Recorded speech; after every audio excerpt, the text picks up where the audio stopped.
Fala galera, hoje aqui no quadro Opinião a gente vai continuar falando do mesmo assunto que nós falamos no quadro Opinião passado, que é a forma pela qual a imprensa esportiva trata o Flamengo. Não toda, mas a grande maioria. E a gente vai usar o cenário, tudo que aconteceu na Copa do Brasil, nas oitavas de final da Copa do Brasil entre Flamengo e Corinthians. Vamos lá, qual é o cenário? O cenário é o seguinte: o Flamengo jogou o primeiro jogo lá na Arena da Corrupção, venceu por 1-0, jogou melhor. Segundo jogo, no Maracanã, um jogo mais equilibrado, o empate também seria um resultado justo, o Flamengo também venceu. Mas quais eram as circunstâncias do segundo jogo? O Flamengo tinha perdido seu técnico alguns dias antes e, tão importante quanto isso, foi a perda de dois jogadores importantes para o elenco, talvez os dois mais importantes, o Arrascaeta e o Cuéllar, servindo as suas respectivas seleções. Nesse cenário, o Flamengo venceu o jogo. Então, qual seria a maneira mais correta de retratar a vitória do Flamengo nesse confronto contra o Corinthians? Destacar as dificuldades que o Flamengo estava passando para colocar um time em campo e vencer o jogo. Independente de ter o melhor elenco, as circunstâncias eram muito complicadas, não seria um jogo simples. E o Flamengo vence os dois jogos. E o que nós vemos na imprensa esportiva brasileira, ou em grande parte da imprensa, é destacar, por exemplo, Flamengo vence através do VAR. Ou Corinthians, time de guerreiro, perde lutando no Rio. O que quer dizer isso? Que o nosso time não é um time de guerreiro? Que o nosso time não lutou?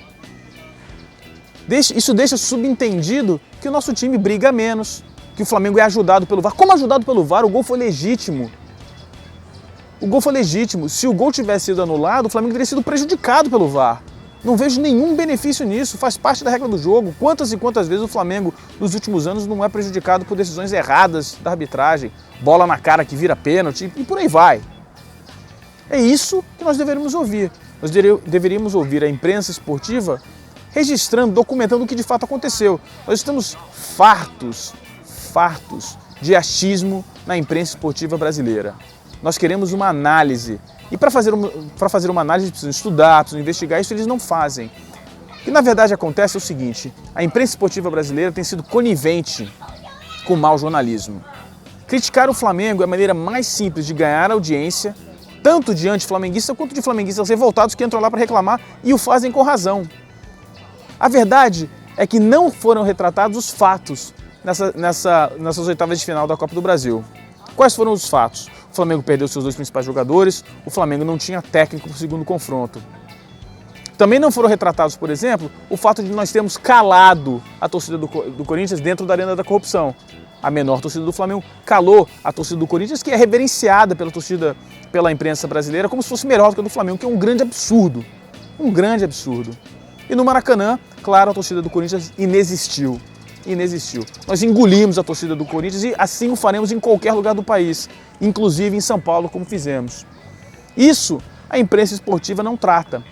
Da mesma forma que a imprensa esportiva não trata o absurdo de nós perdermos os nossos dois maiores jogadores porque a CBF marca jogos de oitava de final da Copa do Brasil junto com datas FIFA e nós perdemos os jogadores.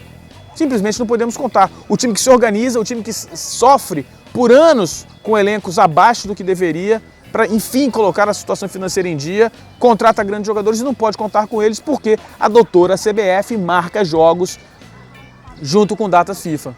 Ou seja, prejudica o time que se organiza mais, prejudica o melhor. Isso a imprensa não fala.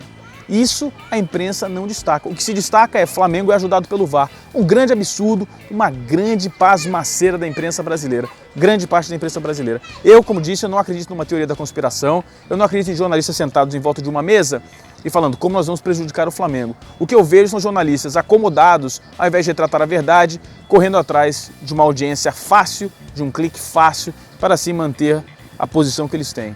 Eu sou contra isso, eu acho que nós deveríamos suportar quem fala a verdade, quem investiga e quem é, sobretudo, imparcial. Quem está ali para vender um fato, não simplesmente conseguir mais audiência. E é isso que nós temos visto na imprensa brasileira. Então, essa é a opinião de hoje. Fabrício Kika, diretamente de Beijing, da China, para o quadro Opinião. Abraço.